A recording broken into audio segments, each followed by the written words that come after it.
bands. Pose with the pose with the pose with the bands. Pose with the pose with the pose with the bands. Bands. Pose with the bands. Assalamualaikum warahmatullahi wabarakatuh. Perkenalkan, kami dari kelompok 5 kelas 3C yang akan membahas terkait tentang. Untuk lebih jelasnya, yuk kita simak videonya bersama-sama. Coba perhatikan benda-benda yang ada di sekitar kita. Kita sering menjumpai benda-benda tersebut. Ada pensil, kursi, air, tas, buku, balon, dan lain sebagainya. Benda-benda tersebut memiliki bentuk dan kegunaan yang berbeda dengan benda lainnya. Bentuk benda juga beraneka ragam. Ada yang bentuknya tetap dan ada juga yang bentuknya berubah. Dilihat dari wujudnya, benda dapat dibedakan menjadi 3. Yang pertama yaitu benda padat, benda cair, dan benda gas. Wujud benda yang pertama yaitu benda padat. Nah, teman-teman, coba amatilah gambar di bawah ini. Nah, di sini ada suatu gambar yaitu pensil dan kursi. Pensil, jika kita pegang, apakah bentuknya berubah-ubah? Tidak, betul sekali. Bentuknya tetap pensil. Begitupun dengan kursi. Apakah kamu bisa memegangnya? Ya, betul sekali. Kita bisa memegang kursi. Kemudian, jika kita pindahkan, apakah kursinya bisa berubah? Betul sekali, tidak. Berarti bentuknya tetap. Lalu, jika pensil dan kursi kita pindahkan, apakah ukurannya berubah? Tidak, betul sekali. Ukurannya tetap. Karena pensil dan kursi merupakan benda padat. Jadi, benda padat adalah benda yang memiliki bentuk dan ukuran yang tetap. Nah, banyak sekali contoh benda padat yang ada di sekitar kita. Selain pensil dan kursi, ada juga kelereng, batu, tas, buku, lemari. Nah, itu semua merupakan benda padat. Wujud benda yang kedua yaitu benda cair. Nah, sekarang amatilah gambar berikut ini. Nah, di sini ada gambar air.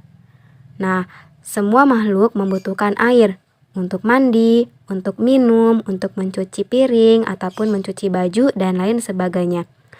Air merupakan benda cair. Sifat benda cair memiliki sifat yang berbeda dengan benda padat. Jika air dituangkan ke dalam gelas, maka bentuknya seperti gelas. Lalu, jika kita tuangkan air ke dalam botol, maka bentuknya seperti botol. Hal ini karena sifat dari benda cair, yaitu memiliki bentuk yang berubah-ubah sesuai dengan tempat atau wadahnya. Walaupun telah dipindahkan, jumlah atau ukuran benda cair akan selalu tetap. Dan wujud benda yang ketiga yaitu benda gas. Coba perhatikan gambar di bawah ini. Nah, di sini ada suatu balon. Apa yang terjadi ketika kita meniup balon? Apakah yang menyebabkan balon yang tadinya mengempes bisa mengembang? Ya, karena balon berisi udara, sehingga ia bisa mengembang. Balon terbuat dari bahan karet. Karet bersifat lentur dan elastis. Saat kita meniup balon, udara masuk ke dalam balon. Balon yang kita tiup akan menggelembung. Udara akan menekan balon ke segala arah. Udara dalam balon akan menyesuaikan dengan bentuk balon. Menurut kalian, apakah wujud udara itu? Ya, betul sekali. Udara wujudnya gas. Gas yang ada di dalam balon, berbentuk balon. Berarti sifat dari benda gas yaitu bentuk udara mengikuti bentuk wadahnya, atau bentuknya berubah sesuai tempatnya. Sifat benda selanjutnya yaitu menempati ruang. Contohnya ruang kelas, ruang kamar. Karena semua tempat dipenuhi oleh gas. Demikianlah pembahasan di video kita kali ini yaitu tentang wujud dan sifat benda. Semoga teman-teman bisa memahaminya dengan baik ya. Terima kasih teman-teman yang telah menyimak videonya. Wassalamualaikum warahmatullahi wabarakatuh.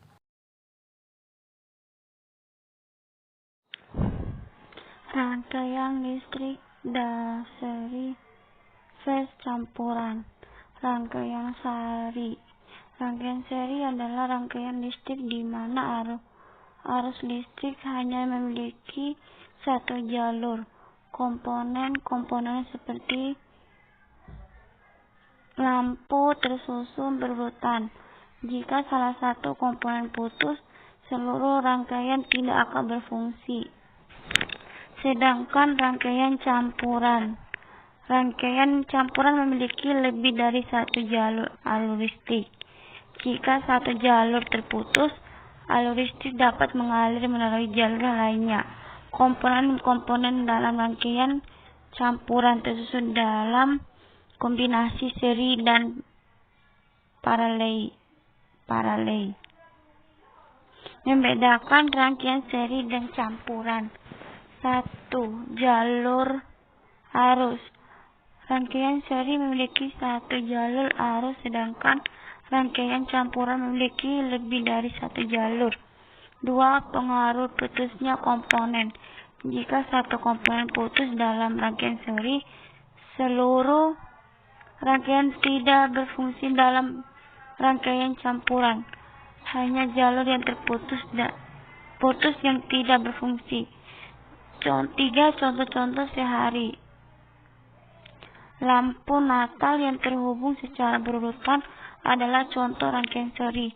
Lampu di rumah yang terhubung secara paralel adalah contoh rangkaian campuran. Konduktor, bahan yang mengalirkan listrik. Pengertian konduktor adalah bahan yang memungkinkan arus listrik mengalir dengan mudah melaluinya. Atom konduktor memiliki elektron bebas yang dapat bergerak dengan mudah sehingga arus dapat mengalir. Contoh logam seperti tembaga, aluminium, dan besi merupakan konduktor yang baik. Logam digunakan dalam kabel listrik, peralatan elektronik, dan berbagai aplikasi lainnya. Konduktor sangat penting dalam kehidupan kita sehari-hari. Mereka memungkinkan kita untuk menyalakan lampu, mengoperasikan perangkat elektronik, dan menggunakan berbagai peralatan listrik lainnya. Isolasi, bahan yang mencegah arus listrik. Karet digunakan sebagai isolator dalam kabel listrik, sarung tangan, dan alas kaki pelindung. Kaca digunakan sebagai isolator dalam bahan lampu, peralatan elektronik, dan berbagai aplikasi lainnya. Plastik digunakan sebagai isolator dalam kabel listrik, peralatan elektronik, dan berbagai aplikasi lainnya. Kayu digunakan sebagai isolator dalam konstruksi, furnitur, dan berbagai aplikasi lainnya. Mengenal konduktor dan isolator dalam kehidupan sehari-hari. 1. Penggunaan. 2. Contoh. 3. Konduktor, dan 4. Isolator. Kita bisa menemukan contoh konduktor dan isolator di sekitar kita. Misalnya saat memasak, kita menggunakan sendok logam konduktor untuk mengambil makanan panas, sementara pegangan panci terbuat dari kayu atau plastik. Isolator untuk mencegah tangan terbakar.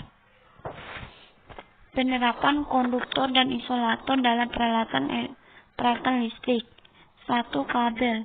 Kabel listrik terbuat dari konduktor atau tembaga yang dilapisi isolator plastik untuk mencegah sengatan listrik. 2. Sakela. Sakela terbuat dari konduktor logam. yang dihubungkan dengan isolator plastik untuk mengontrol arus listrik. 3. Peralatan listrik. Peralatan elektronik seperti komputer, televisi, dan ponsel menggunakan berbagai konduktor dan isolator untuk fungsinya. Rangkaian listrik adalah susunan alat-alat listrik yang dihubungkan dengan sumber listrik sehingga